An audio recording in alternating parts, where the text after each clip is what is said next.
খালেদা জিয়া গুরুতর অসুস্থ হওয়ার পর থেকেই দলের ভারপ্রাপ্ত চেয়ারম্যানের দায়িত্ব পালন করে আসছেন তার পুত্র তারেক জিয়া।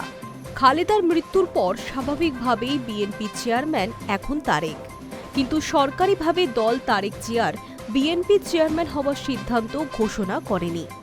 নির্বাচনের পর এই ব্যাপারে দলের কাউন্সিল বৈঠকে তারেককে চেয়ারম্যান ঘোষণা করার সিদ্ধান্ত পাশ করানোর পরিকল্পনা ছিল বিএনপির। তারেক জিয়াও চাইছেন না শোকের আবহে মায়ের শূন্য পদে বসতে, কিন্তু নির্বাচন সংক্রান্ত একটি বিধির কারণে ৫ই জানুয়ারির পর তারেক জিয়াকে সরকারিভাবে দলের চেয়ারম্যান ঘোষণা করার উদ্যোগ নিয়েছে বিএনপি। খালেদা জিয়ার মৃত্যুতে দল ৭ দিনব্যাপী শোক পালনের যে কর্মসূচি নিয়েছে তা শেষ হবে ৫ই জানুয়ারি। বাংলাদেশের নির্বাচন কমিশনের বিধিতে বলা আছে, প্রার্থীরা শুধুমাত্র দলীয় সভাপতির প্রোফাইল অর্থাৎ মুখমণ্ডলের ছবি, ব্যানার, লিফলেট, হ্যান্ডবিল ও ফেস্টুন ছাপাতে পারবেন, তবে কোনো পোস্টার ছাপানো যাবে না।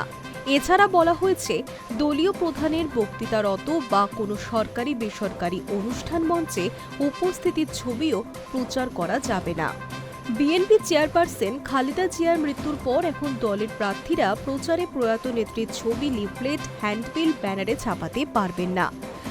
যদিও খালেদার মৃত্যুর মাসখানেক আগেই বিএনপি অধিকাংশ আসনে প্রার্থী ঘোষণা করে দিয়েছিল।